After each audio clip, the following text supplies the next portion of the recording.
Hello തുടരും എന്ന ചിത്രത്തിന്റെ ഇന്ന് 26-ാം ദിവസത്തെ കേരള ബോക്സ് ഓഫീസ് കളക്ഷൻ റിപ്പോർട്ടാണ് ഇന്നൊരു വീഡിയോ ഭാഗത്ത്. വീഡിയോയിൽ മുൻപ് വീഡിയോ ലൈക്ക് ചെയ്യുക, ചാനൽ സബ്സ്ക്രൈബ് ചെയ്യുക. മെയ് മാസം അങ്ങോട്ട് ധാരാളം ചിത്രങ്ങൾ OTT റിലീസ് ചെയ്യും. നമ്മുടെ ചാനൽ ഭാഗം പരിശോധിച്ചാൽ ആ വീഡിയോക്ക് നിങ്ങൾക്ക് കാണാൻ വേണ്ടി സാധിക്കുന്നതായിരിക്കും.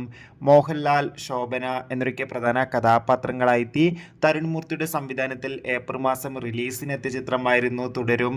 ചിത്രത്തിന് മികച്ച പോസിറ്റീവ് റെസ്പോൺസ് തന്നെയാണ് പുറത്തുവന്നുകൊണ്ടിരിക്കുന്നത്. ചിത്രം ഏപ്രിൽ 25-ാം തീയതിയായിരുന്നു തിയേറ്ററുകളിൽ എത്തിയിട്ടുണ്ടായിരുന്നത്. ഇപ്പോൾ ഇതാ ചിത്രം 26-ാം ദിവസം എത്തുമ്പോഴും ചിത്രത്തിന് മികച്ചൊരു ബുക്കിംഗ് തന്നെയാണ് കേരളത്തിൽ നിന്ന് വന്നുകൊണ്ടിരിക്കുന്നത്. ഏവരുമേറെ ആകാംക്ഷയോടെയാണ് ചിത്രത്തിന്റെ കളക്ഷൻ റിപ്പോർട്ടും അറിയാൻ വേണ്ടി കാത്തിരുന്നത്. ഫൈനലി തുടരും എന്ന ചിത്രത്തിന്റെ 26-ാം ദിവസത്തെ ഏറ്റവും പുതിയ Kerala box office collection updation പുറത്തുവന്നിരിക്കുകയാണ്. ഇന്ന് അത്യാവശ്യം മികച്ചൊരു ബുക്കിംഗ് ആയിരുന്നു കേരളത്തിൽ നടന്നത്. ഇന്നും 1 കോടിക്കടുത്ത് വരെ കളക്ഷൻ നേടിയെടുക്കാൻ വേണ്ടി സാധിക്കുമെന്നാണ് ട്രാക്കിംഗ് റിപ്പോർട്ടുകൾ സൂചിപ്പിക്കുന്നത്. കാത്തിരിക്കാം. ബൈ.